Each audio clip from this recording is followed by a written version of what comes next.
everyone, and welcome to our very first episode of our new podcast called The People Behind the Stories. This podcast is brought to you by the South Texas Literacy Coalition. This podcast is to get to know a little bit better about the authors, community leaders, and the people who impact the Rio Grande Valley on a daily basis, and get to know a little bit more about their struggles, their triumphs, what it took to get them here. And today we have none other Dr. Ida Acuña Garza. So I'm going to go ahead and let her introduce herself and let her talk a little bit about herself as well. Thank you. It's exciting to be here in the very first podcast. And important, I think, for you to know that the South Texas Literacy Coalition is a 501c3 nonprofit organization. We were organized in 2008, and so it's been a while. We've hung in there. But to tell you a little bit about myself, I am originally from the Corpus Christi area. I was born and raised there. And I went to school in the local schools there. I went to Del Mar Junior College. I transferred over to what was then Texas A&I University, Kingsville, which is now Texas A&M University, Kingsville. My very first job, professional job, was with Texas A&M Extension Service as county extension agent and doing outreach, doing presentations out there, helping consumers in the area of family and consumer sciences. And it was about nutrition, it was about financial literacy, it was about lots of details about home care and maintenance, how to be a good consumer and make the best of what you have. And so coming from Corpus Christi, I was basically a city girl. And I learned the ways. I fell in love with the valley right away. The first thing I remember way back when were the orange blossoms. And to me, that was, what is that? Those are orange blossoms. Orange blossoms. Oh my God. And when I started working with A&M, I learned about the agriculture industry and its importance to our economy and the economy of the entire state and nation. That's when I came down here back in 1970, and I was 20 years old, 21 years old, whatever. And so you can do the math. I've been in this for a long time, but I learned about outreaching to people. I learned that people out there really wanted to have information. They really were interested in learning more and bettering themselves. I sought a degree from what was then Pan American University, now UTRGV, in counseling and guidance. And so I learned a lot about people. I learned a lot about myself. I learned about counseling issues, what makes a person be motivated to do some things, including improve their education. I received my doctorate degree in 1990 in adult education. And that was a big milestone for me. I had made up my mind from the very beginning I was going to go for it. And if I made it, I was going to use and benefit every course that I took. If for whatever reason I didn't make it, it was okay because I had not wasted my time. So I came down here and fell in love with the area, the people, so grateful, the family values that were here, our culture. I was really, kind of fell in love with all that kind of stuff. And so it's been a great ride, a great ride. Lo and behold, I, you know, learned how to work with a lot of different agencies, government agencies, and other nonprofits. And that's how I kind of stumbled onto the South Texas Literacy Coalition. Well, you, Dr. Ida, are a box full of mysteries because you have so much to elaborate, so much wisdom, so many experiences. I am fortunate enough Thank to you. work beside you. Thank you so much for that wonderful introduction. I'm going to be introducing myself and obviously our other employee who's on this podcast. So I am Karen Rodriguez. I am the program coordinator for the South Texas Literacy Coalition, and I will be interviewing Dr. Ida as well as. Hi, my name is Frida Varela. I am a program associate with the South Texas Literacy Coalition, and we're hosting. We're very excited about this. This is our first time doing this, and we're just so excited to be able to, reach out to the people who impact the RGV, like I said, because everyone has a story, and that is why we are naming this podcast People Behind the Stories, because, just like a book, Mhm. You have to really read it to find out what it's about. You can't really judge a book by its cover. The very first question of what kind of work experience helped shape you as an author, Dr. Ida, and as a community advocate? Well, I guess when I was in school, I really liked writing more than anything else, reading and writing. That was my thing.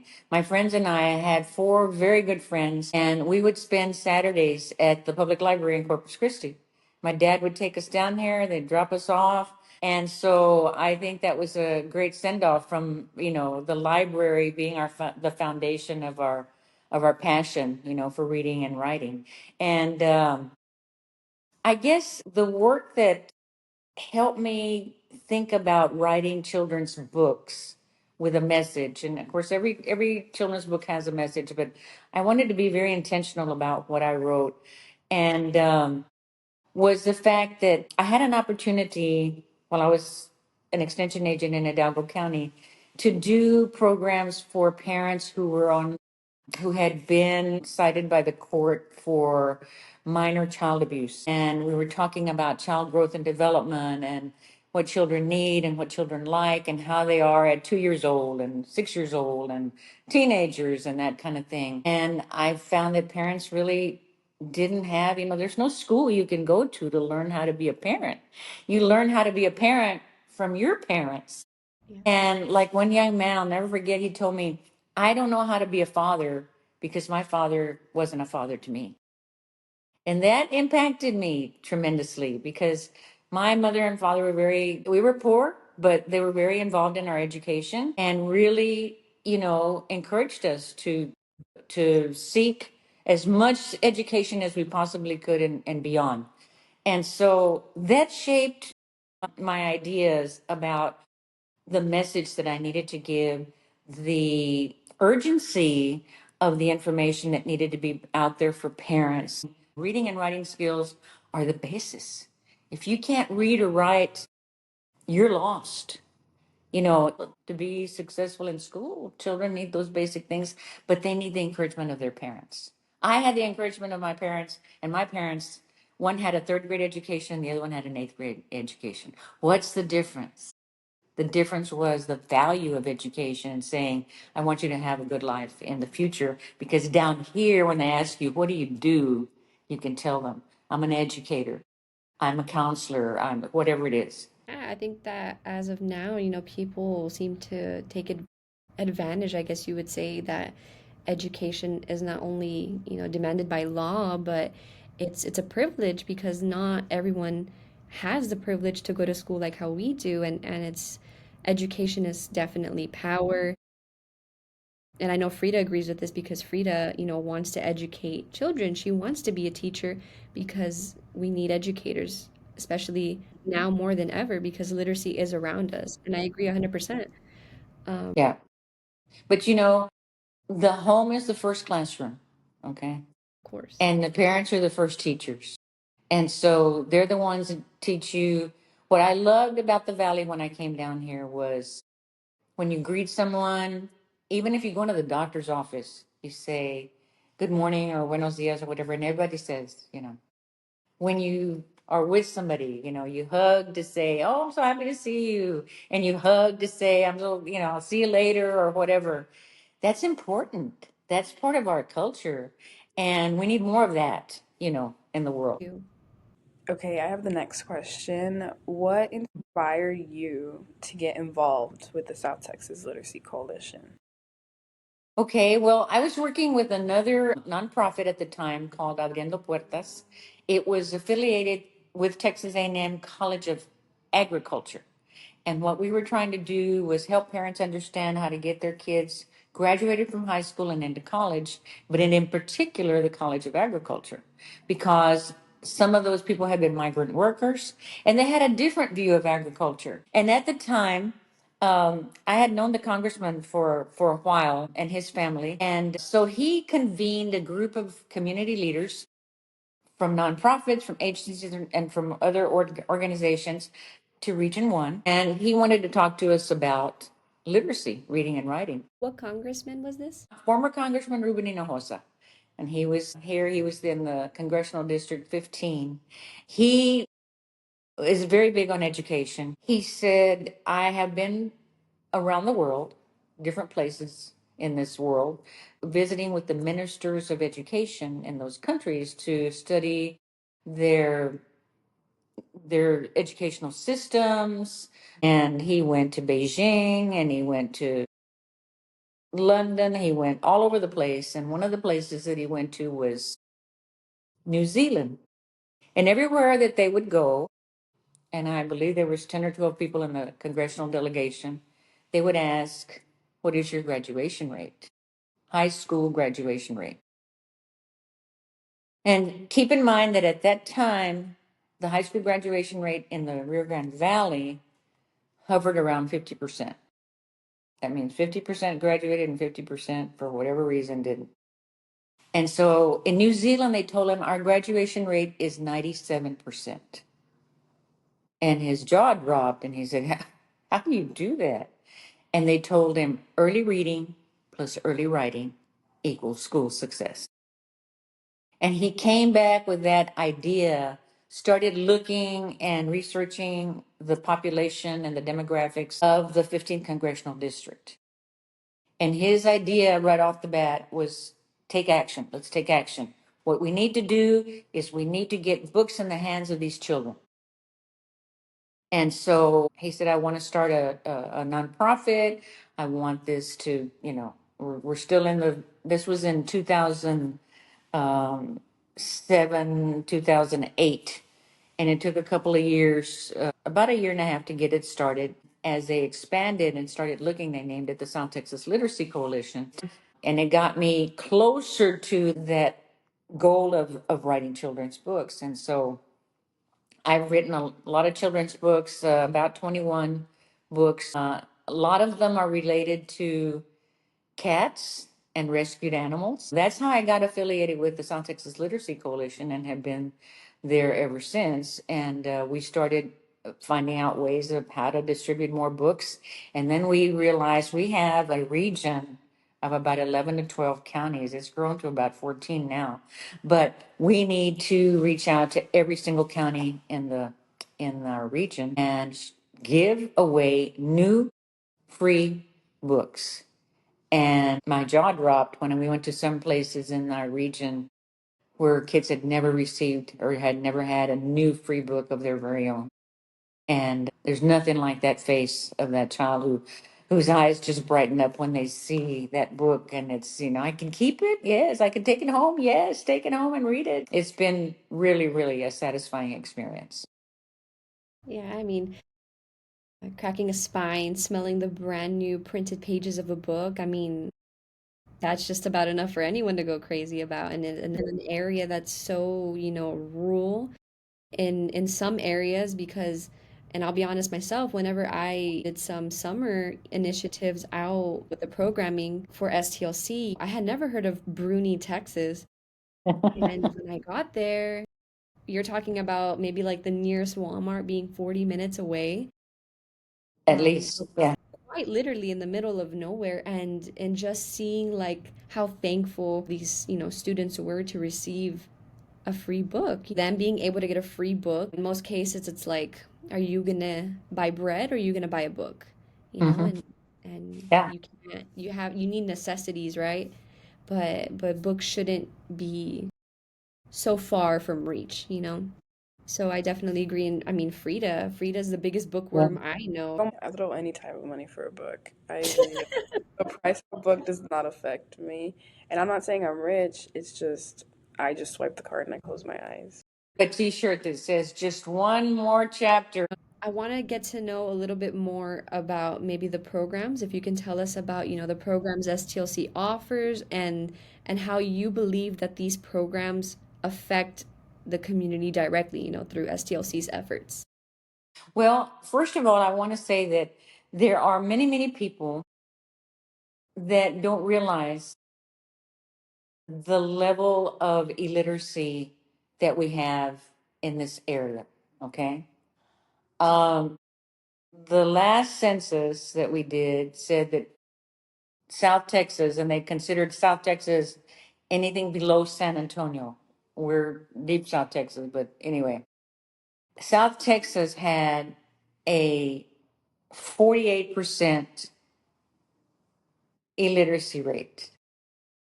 52% could read and write at some level, functional or whatever, and 48% could not. And people listen to that and they'll say, well, what are the schools doing? What's going on? The problem is that in our book distribution events, one of our stellar programs is called the South Texas Reading Initiative. And that's our book distribution program. Book distributions, the research shows they improve vocabulary, they improve reading skills, they improve writing skills. When there's an event, we're there with our table full of books going from pre-K, K, toddler, all the way to high school and adult. And we let children self-select. Because if you self-select a book, then you're more apt to want to read it. I want to give a shout out to the Molina Foundation because they're one of our great, great benefactors. We try to have a big variety of books on hand all the time. I also see kids saying, I don't like to read, miss. And I'll say, well, do you like sports? Oh yeah, I love sports. I say, here's a story about Charles Barkley and his story of how he became a great basketball player. Do you know who Charles Barkley? Yes, I know who it is. Well, why don't you take this and read it? Read about him. See how he got where he is. He's got foundations now. He's helping kids, with scholarships and doing all kinds of stuff. And it's about helping them find the right book, the right interest. And so that's one of the programs that we really focus on. That's our stellar program that we use most of our money on. And all the money that we use stays in the South Texas region, every penny.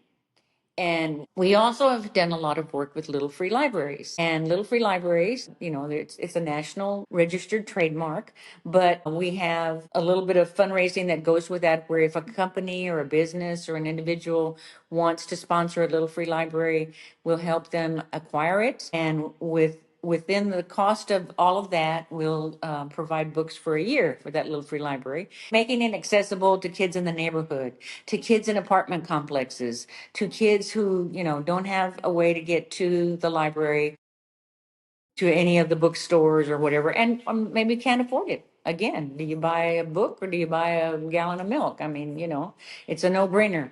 And so those are two of the programs. We also work a lot with parents, trying to help them understand the importance of creating a culture of literacy at home and how to do that. I think they know the importance, but they'll say, well, I don't know what to do, or they can't read English. And so we try to give them strategies to help them help their kids be successful in school. That's the whole thing. Be engaged, know what's going on, be there for your kids, take them to the library, take them to our festivals. And so take them to those kinds of things so that they can begin to see that that books are important, so they'll know that books are important. Whether it's book distribution events, the South Texas Reading Initiative, Little Free Libraries, presentations that we give to parents, presentations that we give to students. We sometimes do summer camps. Karen and I did a little summer camp at a housing authority talking about, understanding the parts of a story and playing games with the kids and doing a bingo game and giving out books every time that we went. And these are children who live in a housing project. And so even the parents were there. And that was amazing because they worked right along with the kids on those projects. And so when we do these programs out in the community, it's all for the promotion of literacy and the importance of reading and writing. So I wanted to go back to whenever you were talking about the tabling events, because I agree that self-selection is important, and I agree that a lot of people have a misconception about kids being able to, one, afford books, being able to have books, and being able to read them. It's a problem that has just always existed. Our community consists of predominantly Mexicans, Mhm. Hispanics, and most times they speak nothing but Spanish. So it is very hard for a child to go home, per se, and ask them, can you read this book for me? Or can you help me with my homework? It is an issue. Mhm. And I'll never forget the one time that I was at a tabling event and I was asking, like, what are you interested in? And this one kid in particular, right off the bat, told me, he was like, what book is a third grade level? And I had seen him, but he didn't look like a third grader to me. He looked a little bit older, and I was like, "Well, what grade are you in?" He's like, "Oh, I'm a fifth grader, but that's my reading level because in Texas, you do take tests to see what your reading level is at." And call it COVID or just education in itself. We're talking about a fifth grader having a Yeah. third grade level. He's 2 years behind on the reading level spectrum. And I stood there kind of stunned because obviously I'm aware that this happens, but to see it, coming right at you, it's different and it gives it meaning to what it is that we're doing because we're trying to push these books onto kids so that they can read. There's nothing like a book. You can have a Kindle, you can have a phone, you can have a tablet, but sensory and just being able to grasp what's in front of you, there's, a page. Absolutely. Well, what you said about the grade level, that's really important for parents to know. If a child is not reading at grade level 3 by the time they get to the third grade, then they're 7 times less likely to graduate from high school. I agree with the self-selection. It's my favorite part. Like just like standing there. I love like asking them questions to like try to figure out what they like or what like their grade level is based on what they're answering. Yeah. It's so much like it's so fun seeing their eyes light up when they see all the books. It's like Mhm. it's very rewarding, and especially with the older kids. I like the older kids more because either they tend to like not share at all about themselves, really into it, and they just tell you every little thing about themselves and what book they're looking for, and Yeah. it's so much Hmm. more fun. Interactive read alouds, that's literally what I just went over in my reading class Hmm. for college. And the impact that it has on like not even like also kindergarteners, 5-year-olds, but all the way to like high schoolers.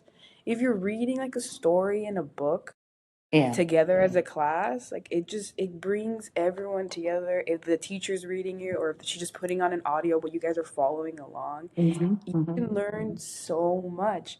My teacher actually read to us the book that's behind Karen back there, Click Clack Moo, Cows That Type.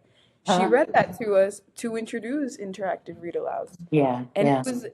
she made the noises, she made like it was just it truly it kept me entertained, and I'm 18 years old. And I was listening, I was actively listening. She asked us questions throughout the story. She asked us questions at the end of the story. And yeah, I do agree. Read alouds, it's just something so simple that goes such a long way. You have 5 minutes after you finish the day, you have 5 minutes for dismissal. You can just read them a quick little. It doesn't take long. Yeah. It's just as simple Just, as. I remember when I was a young child, my grandmother would tell us stories, and we would Hmm. just be like, oh my God, you know. I'll never forget the story she told about when they would travel by wagon from Kingsville to Chapman Ranch. That's in the Kingsville Corpus area. And she said they went to see some cousins, and it had been raining, and there were potholes, and they were in the wagon, and they were, you know, just jumping because the wheels would hit the potholes and all that stuff. And when they got there, they were all bruised. They would sleep on the floor on blankets, homemade blankets. And she said, I couldn't turn because my butt was just so sore from all of those things. I'll never forget that. It was like a 3-minute story, but I can picture my grandmother, my mother's mom, going through that. And then she would tell us what they would play with. They would play with bottle tops and make dishes and all that kind. I mean, talk about imagination and creativity. I think the Yeah. more we have, the less imagination we use. Nothing leaves anything to the imagination anymore. Kids that drop out of school, it's been proven in the research that by the time they get to the 8th grade, if they can't read or write well, they've their excuse is school is boring. I'm out of here. I'm not learning anything. I'm out of here. But truly, what they're feeling is terror that the teacher might ask them to read out loud and to do something. They're lost. They're lost because they don't have the fluency, they can't read, they haven't been pushed to read. And, I think every child in school should be allowed to select a book that they want to read. It develops you. You read this book and it was just like, wow, changed my life kind of thing. So Is there a particular like story or example where you personally saw STLC's work change someone's life? Well, I'll have to go right back to students like you all. We've had the honor and the pleasure of having National Honor Society students from Edinburgh High School help us at a lot of our book distribution events and a lot of our packing books and sorting books and all that kind of stuff. But I have seen some of you all come through that whole volunteering scenario, and now look at the two of you. You have jobs with the South Texas Literacy Coalition. We had two other employees some time back that are doing bigger and better things, that changed. We had a young man named Leo, and he was a little bit shy, but he was extremely helpful, extremely eager to, and enthusiastic to help. And he developed some very interactive and great games to teach children and students financial literacy. And he went through a catastrophic illness and still, kept his motivation and enthusiasm up. And then the other young lady, Bianca, she's works for the State Department now. Oh my God. That's just like, wow. I see parents also coming back and saying, when is your next, they'll write us on Facebook, when is your next festival? Because we want to build up our home library. That's what we want for families to do, to have a home library. And so that just, those kinds of stories just, are great for my heart. Just like, wow, that means so much. So kudos to you all for what you're doing as well. Yeah. Well, I thanks. love my job. It's the best job ever, and this is so much fun for me to be able to do things like this and put books into the hands of children, be behind the scenes, know what it really Mhm. takes to like run an organization. And I'm getting that information and knowledge from you, and I'm learning from my peers, I'm learning from our board. Yeah. It's it's a learning experience for sure every day, and I'm so blessed and beyond fortunate to be in the position that I am. I think the connections for me are like the number one thing. I've met so many people through this job. I love the environment. I think what we're doing is like I still can't believe what we're doing. It's just so impactful. It's so beautiful. And and like I said, it's just we just got to promote it more. Yeah. Yeah, for sure. And as a literacy advocate yourself, you not only are part of the South Texas Literacy Coalition, but you are an author, you write your own stories. And I wanted to ask you, what motivates you to keep not only writing these books and staying active in the community, but do you feel like your books are inspired by the issues that come up in the Yeah. community? Yeah. During the pandemic, I went through I think a little depression just because I went out driving and to find, just to drive, and there were very few cars out in the roads and whatever. I was watching the news and I watched where kids were having to leave their schoolroom Zoom session because the internet went out or something happened. And I thought, wow, this is going to have a big impact on kids. They're going to lose a year or two. And sure enough, that's what happened. And it was a learning curve for all of us. You know, there's nothing like interaction, person to person, face to face. But there's topics, I've written books. There's a story that I wrote called Bravo Comes to Texas. And Bravo is a story about a little Black Angus calf who was born in Colorado in the middle of a rainstorm. His mother fell off a cliff, a bunch of cows fell off a cliff, and she was pregnant with him, and he was born, and the rancher picked him up and brought him, and then they go through fires in Colorado. And I researched the fire and the rain, and all that stuff. One day the rancher says, I'm tired of this. We're going to lose cattle. This is affecting my business. We're moving to Texas. And so he buys a ranch in South Texas and he moves Bravo down, and he talks about, talk about climate change and talk about, how things like that impact the economy and everybody there. It was, I write about my cats, and they all have different personalities and very similar. I think they have feelings too, just like we do. And so I talk about that. I talk about that in the books and do stories, and I do lessons with each one. I just wrote a book called Copper and the Christmas Stockings. And Copper is one of my cats, and he is it mom puts out in the fireplace her their little stockings, and so she puts treats in there all the time, and all of a sudden the treats are gone. So he stays awake and he watches, and there's a little squirrel that comes down the chimney and runs off with the stockings. And so he runs after her and says, "Hey, what are you doing? That's our stockings."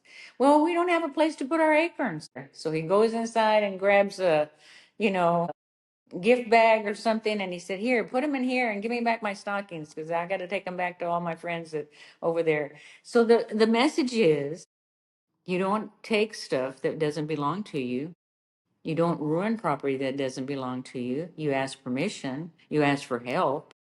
You say, "I have a problem. Can you help me solve it? I don't know how to solve it." So that's kind of the message of that. And then, there's different ones. So it's from the animal's viewpoint, but it's just the messages for the children about, how do you treat other people? You treat them with respect. Just because they're sitting over there in the corner doesn't mean that, you don't go talk to them or whatever. And you're not mean and that kind of thing. And that's why the South Texas Literacy Coalition focuses on family literacy, working with the parents, and the books help them, or at least I feel like my books will help them deal with the topic that has to do with friendship, asking permission, or has to do with a loss of some type.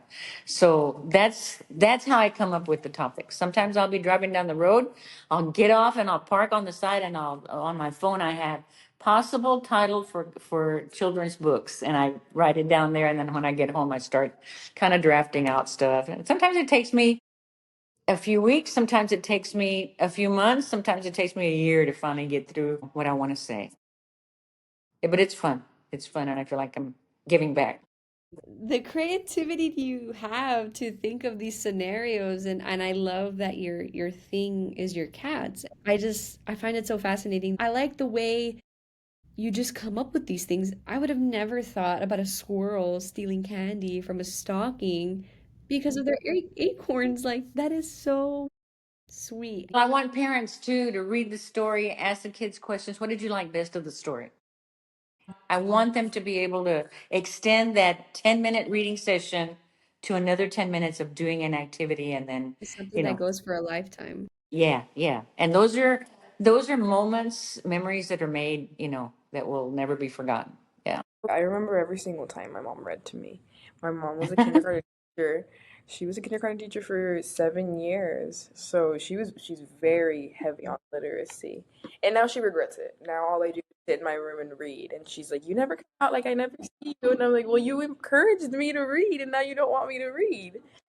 So but I remember she used to read to me and my little sister the Judy B. Jones books, and Uh-huh. when I tell you that she had a voice for every single character in that book, she had Yes. a voice for every single character in that book. Judy B. Jones, she would high pitch her voice because Judy B. Jones was a 5-year-old. She would high Yes. pitch her voice, and then the Stacy girl who was mean and like cocky, she put it like she would portray like a little cocky voice. Like my mom Yeah. made it so interesting. After every chapter, she would ask us, "Would you behave like that?" Because Judy B. Jones was not the best behavior, but she would ask us questions. She'd be like, Yeah. Yeah. think of that. Yeah, she just would activate us talking back and us pointing and us reading along with her. Well, you saying that reminds me of the fact that kids whose parents have access to resources have anywhere from 30 to 100 books at home. And Mhm. kids whose parents don't have resources, may have 1 to 5. You see the difference? And so you have that gap of exposure. And that's what the South Texas Reading Initiative is trying to correct, so that more families can have their libraries. Yeah. More exposure. Once my family got bigger and my mom couldn't fit all four of us on her bed, we would go to the library and she would sit us down at the table and we she would pick out a book, we would pick out a book we all want to read, and she'll read it to us in the library. Like we would spend so many summers in the library doing all those like those summer reading programs. My mom encouraged it. Yeah. And to you, reading is important. because you were brought up with that, and that's what we want all parents to understand. And I get it, parents are both working, many of them. It's hard, you're tired or whatever, but 15 minutes of dedicating to your child, you know, will help them create such a great future. Yes. Okay, what goals does STLC have right now? How are you working towards them, do you think? And where do you envision STLC in the next 10 years? Okay, well, our goals are we want to extend our services and develop more partnerships in each one of the counties that we serve. We'd like to have more regular visits to the outlying counties, and because we work from Brownsville to Laredo, and so we want to be able to do that. We want to be able to develop some training programs for literacy people in the school districts. And in answer to your question about where do I see it in 10 years, in 10 years, I would like to see the South Texas Literacy Coalition have literacy advocates in every community, partially funded by the county, the city, the school district, whoever, and partly by us, and be our contact, main contact there. And that advocate would be the person who would say, okay, I'm getting these schools together on such and such a date. We're going to have a big festival. I've got some local authors here. I've got the facility. All you need to do is come and bring books, and creating a culture of literacy at home. And I see that happening. I also see us being able to help more families that have limited resources with English as a second language, ESL classes. And that's kind of another division that will take us into adult education. But we're still working with family literacy, but trying to provide, because there's waiting lists of people who want to learn how to read English. And we have books. We can teach them with pre-kinder and kinder books some of the English words that they need. And so I see us expanding into that area and maybe becoming the South Texas Literacy Institute for having, different kinds of things. And our training would be our goal would be to train those advocates to conduct monthly programs in schools and community centers and wherever, and do some book distributions to keep that whole literacy event growing and keep us growing as well. I think STLC has a great mission that we do need to push books into the hands of children. We need to promote literacy. It's financial literacy, healthcare literacy. There's not just one type of literacy for sure. And I think that the South Texas Literacy Coalition has the potential of making it worldwide or even just in the USA, pushing free books in the hands of children for sure. And I know that if we make a big impact here, we could make a bigger one extending all the way up past the Rio Grande Valley. Going into our closing reflections, I just want to ask you, do you hope readers take anything away from the work that you do, from STLC's mission? And is there anything that you say to aspiring authors that are either barely starting to, write books, or that are interested in being a literacy advocate such as yourself? Well, I guess I would direct my comments first of all to potential sponsors and supporters. Think about your team of workers that you have, and if they were low literate, what could you accomplish? You need to remember that literacy is important to bankers. It's important to lawyers. It's important, of course, to teachers. It's important to business people. It's important to the mechanic on the corner who has to, run a computer to do to manage his business. So I would speak to that first. And then secondly, to families.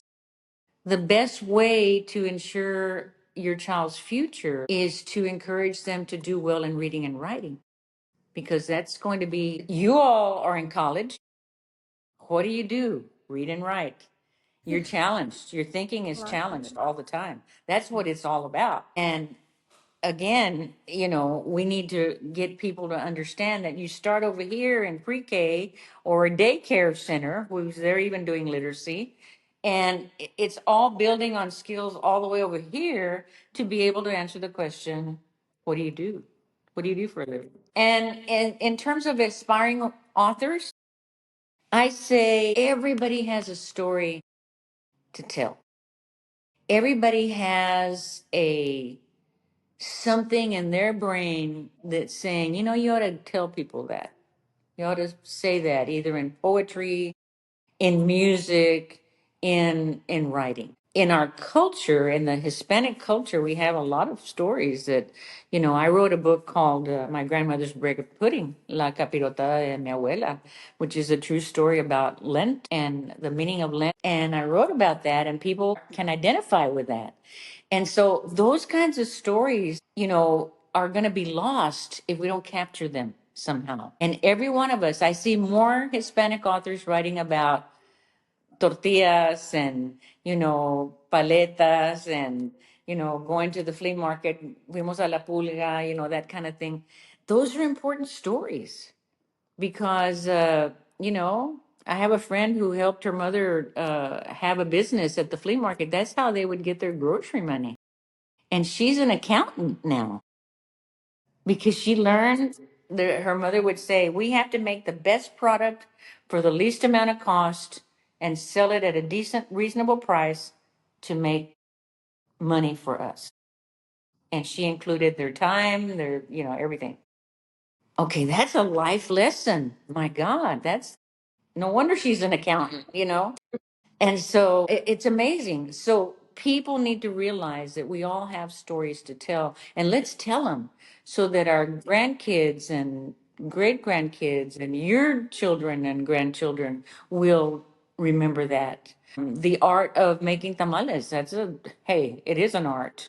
The art of gardening, the art of you know, the traditions that we have. In my grandmother's bread pudding, I tell about my grandmother would host Rosarios de la Pascua. You know, she would have so many rosaries every Wednesday or every whatever, and I would help her clean her house, and she'd host them there in her house, and then she'd serve capirotada as a dessert. And I remember that like it was yesterday. It's important for our families. It's important for our continuity. It's important for, from a historical aspect, everything that we are and everything that we give back to the community needs to be put in kind of a lesson plan, a lesson book in the form of a little story, whether it's squirrels stealing your stockings to go put their stuff in and not asking permission. It's important for us to, and once you start writing, I mean, sometimes I get up at 2 o'clock in the morning and I'll write a title of a book that I don't know, it just came to me somehow. And then I'll go back and, you know, start thinking, how can I get that to be, oh, I remember this or I remember that or, you know, whatever. It's important to have that print documentation of things that are happening in our lives and the value of families to us. Family is the key. Dr. Yeah. Ida, a daughter, a mother, a grandma, an educator, A pet an amazing lover. person overall. You Thank you. truly are a wonderful person inside and out. Thank I'm you. so, again, fortunate to have you as a role model. I'm so thankful that you took the time to speak here with us, that the Absolutely. people who are watching to tune in got to know a little bit more about you. And I'm so glad that you're able to speak about what it is that you have done, your past life, your now life, the things that you know have led you to where you are. And goes back to what we're trying to do here, trying to get, the story Absolutely. from people behind the stories, right? Yeah. Thank you so much for your time. You're truly amazing. I learned so Thank much from you. just being simply in the room with you. You carry yourself with so much knowledge and wisdom. I hope to achieve. Thank you all so much. You all did an outstanding job. You're great employees. I love you to death. And, you know, I know you're going to keep going with these podcasts and bringing in other people and so on. And it's a great way to reach out to the community. And again, we're always looking for board members. We're always looking for sponsors and supporters. And so, you know, we want your help. And we Thanks. need Well, your help. thank you to the Thank people Thank you. who sat down or, tuned in on audio or video to watch this very first episode of People Behind the Stories. We will continue to be making podcasts with other authors, community leaders, and just trying to get you, I guess you could say informed about what it is that people do here. And there's so much to be heard of. You have no idea how many leaders are impacting our community day by day. It's very impressive to see. There's so many behind the Yeah, scenes so work. much stuff goes behind a lot of the things that seem very simple Yeah. to you So guys. we're Yeah. very excited to hopefully get some future authors and just see what it is that they are willing to share with us because Absolutely. everyone has a story, like how our amazing Dr. Ida said, everyone has a story to share. So Everyone has. thank you so much for tuning in, Okay. and we hope to see you on the Bye. next one. Bye. Okay. Bye bye.